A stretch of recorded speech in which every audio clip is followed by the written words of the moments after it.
आज मैं कामाक्षी सिंह आपको सुनाऊंगी हरिशंकर परसाई द्वारा लिखित एक व्यंग चीनी डॉक्टर भागा, एक देशभक्त की कथा। शहर के मस्खरे कहते थे कि भैया साहब की सभा में अनिद्रा रोग के मरीज ही जाते हैं और उनका भाषण सुनते सुनते सो जाते हैं। मगर उस शाम तिलक मैदान में बड़ी भीड़ थी। इसका कारण था, दिन में सभा की घोषणा करता जो तांगा घूमा था, उसने कहा था कि भैया साहब चीनियों के एक नए षड्यंत्र का भांडा फोड़ करेंगे जिसकी जानकारी देश में किसी दूसरे को नहीं है। बात 1962 की है। तब भारत चीन युद्ध कुछ दिन हो चुका था। शहर में दिन भर चर्चाएं होती रहीं। चीनी लोग कई मील अपनी सीमा में घुस आए हैं। बड़ी कट्टर कौम है, बड़े धोखेबाज हैं, कोई भी षड्यंत्र कर सकते हैं। भैया साहब को कहाँ से मालूम हुआ? आदमी तिकड़मी है, कहीं से दूर की कौड़ी लाया है, सुनना चाहिए। वर्षों से श्रोताओं से वंचित भैया साहब को उस शाम भीड़ देखकर ऐसी खुशी हुई जैसे सुरसा को हनुमान को देखकर हुई थी। आज सुरन मुहिदीन आहारा। भैया साहब ने भाषण आरंभ किया। भाइयों, आज देश पर संकट के बादल छाए हैं। प्राचीन ऋषियों की लीला भूमि में दुष्ट चीनी घुस आए हैं। भाइयों, यह सरकार निकम्मी है। यह शत्रु के प्रति भी शांति की नीति बरतती है। यह अहिंसा में विश्वास करती है। हम यह नीति नहीं मानते। हम उन वीर परशुराम की संतानें हैं जिन्होंने क्षत्रियों का नाश करके ब्राह्मणों का राज स्थापित किया था। हमारी नाड़ियों में आर्यों का पवित्र रक्त बहता है। हमारा धर्म संसार में सर्वश्रेष्ठ है। हमारी जाति संसार की सिरमौर है। पर आज हमारी पवित्र भूमि के हजारों मील के टुकड़े में चीनी घुस आए हैं और सरकार सो रही है। इसे नहीं मालूम कि देश में कैसे कैसे षड्यंत्र रचे जा रहे हैं। मैंने हाल में ही चीनियों के एक बड़े षड्यंत्र का पता लगाया है। आप जानते हैं, देश भर में चीनी दांत के डॉक्टर फैले हुए हैं। ये हमारे बीच में हमारे बनकर कितने ही वर्षों से रह रहे हैं। ये इसी पवित्र भूमि का अन्न खाते हैं, इसी का जल पीते हैं, पर ये लोग इसी भूमि से गद्दारी करते हैं। मैं बिना प्रमाण के झूठा आरोप नहीं लगाता। मैं व्यक्तिगत अनुभव की बात बताता हूँ। हमारे शहर में भी एक चीनी डॉक्टर येन चेन है।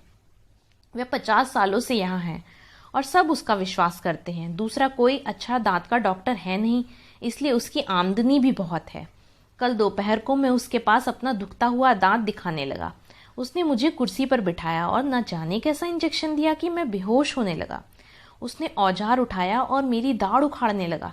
सर, इस शैतानी को तो देखो, दर्द दांत में है और वे मेरी पक्की दाढ़ उखाड़ता है। पलक मारते मैं उसकी चाल समझ गया। मैंने उसे एक धक्का दिया और बाहर आ गया। भाइयों, येन चेन मुझे या तो मार डालना चाहता था या मेरी दाढ़ उखाड़ लेना चाहता था। यह दाढ़ मामूली दाढ़ नहीं है, यह मेरी अक्ल की दाढ़ है। एक तो यह बड़ी देर करके उगी है और अब यह बदमाश चीनी उसे उखाड़ना चाहता है। भाइयों, यदि उस क्षण मुझे ईश्वरीय प्रेरणा ना मिलती, या तो देश मुझ जैसे कर्मठ देशभक्त को खो देता या मेरी अक्ल की दाढ़ चली जाती और मैं किसी काम का न रहता। भाइयों, मुझे इन चीनियों के सारे षड्यंत्र का पता लग गया है। इनके पास चाउ एन लाई की एक गुप्त गश्ती चिट्ठी आई है जिसमें उन्हें आदेश दिया गया है कि अपने अपने शहर के राष्ट्रभक्त नेताओं की अकल की दाढ़ उखाड़ लो। भाइयों, अगर हम लोगों की अकल की दाढ़ उखड़ गई तो देश नेतृत्व विहीन हो जाएगा और चीनी हमें परास्त कर देंगे। भाइयों, यह चीनी डॉक्टर येन चेन हमारे देश का दुश्मन है। यह हमारे शत्रुओं से मिला है। इसे हम बर्दाश्त नहीं कर सकते। हम आस्तीन में सांप नहीं पालेंगे। सभा में कानाफूसी हुई, कुछ खुसफुस हुई। 2-4 आदमी कुछ पूछने को उठे। एक ने कहा, भैया साहब, कल तो आप शहर में थे ही नहीं, आप बाहर से सुबह ही लौटे हैं। आपकी बात सही नहीं मालूम होती।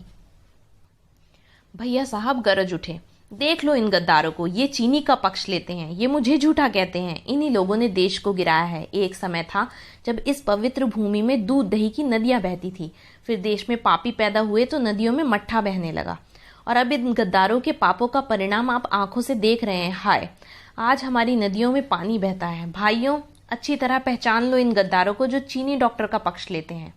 सभा में सन्नाटा छा गया। भैया साहब का जोश दुगना हो गया। वे दहाड़े, हम देश के लिए प्राणों की बलि चढ़ा देंगे। हम देश के दुश्मनों के दांत तोड़ देंगे। भाइयों, यह चीनी डॉक्टर हमारे लिए बड़ा ही खतरा है।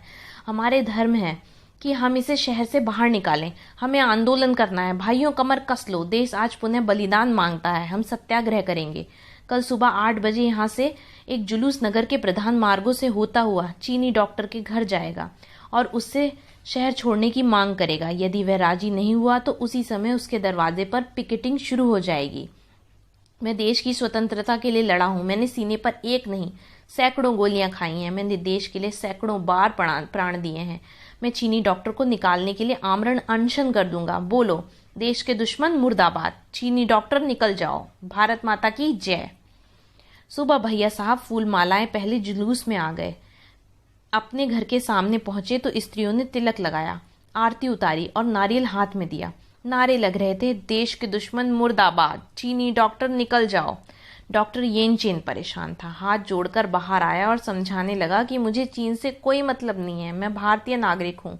चाउ एन लाई की कोई गश्ती चिट्ठी मेरे पास नहीं आई। मैं ईमान से कहता हूँ, भैया साहब मेरे पास आए ही नहीं।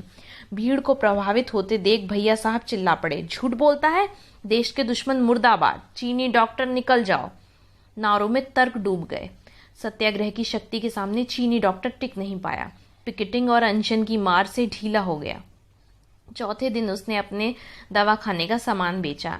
एक कोई डॉक्टर त्रिवेदी न जाने कहाँ से आए और उसे मिट्टी के मोल खरीद लिया। चीनी डॉक्टर अपने बहनोई की जूतों की दुकान में काम करने कलकत्ता चला गया।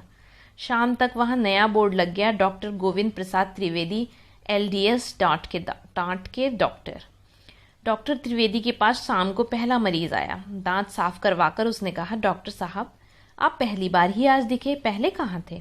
डॉक्टर ने कहा, मैं बरेली में था जी।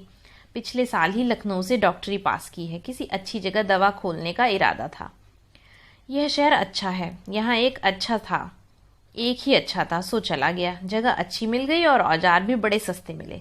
मरीज ने कहा, लेकिन आप आज ही अनायास बोर्ड वगैरह सब तैयार लेकर आए और 2 घंटे में काम चालू कर दिया। क्या आपको पहले से मालूम था कि ऐसा होगा? डॉक्टर त्रिवेदी ने जवाब दिया, बात यह है कि आपके यहाँ जो भैया साहब हैं उन्हें अंतर्राष्ट्रीय राजनीति का ऐसा अच्छा ज्ञान है कि उन्होंने मुझसे हफ्ते भर पहले ही कह दिया था कि तुम तैयार रहो, यहाँ का चीनी डॉक्टर भागेगा। मैं तो परसों से बोर्ड वगैरह तैयार किए बैठा हूँ। मरीज ने पूछा, भैया साहब को आप कैसे जानते हैं? डॉक्टर ने कहा, जानते हैं? अरे साहब भी मेरे सगे चाचा होते हैं। मरीज ने कहा, तभी? डॉक्टर ने पूछा, तभी क्या? मरीज ने कहा, कुछ नहीं, तभी देशभक्ति जागी थी। धन्यवाद।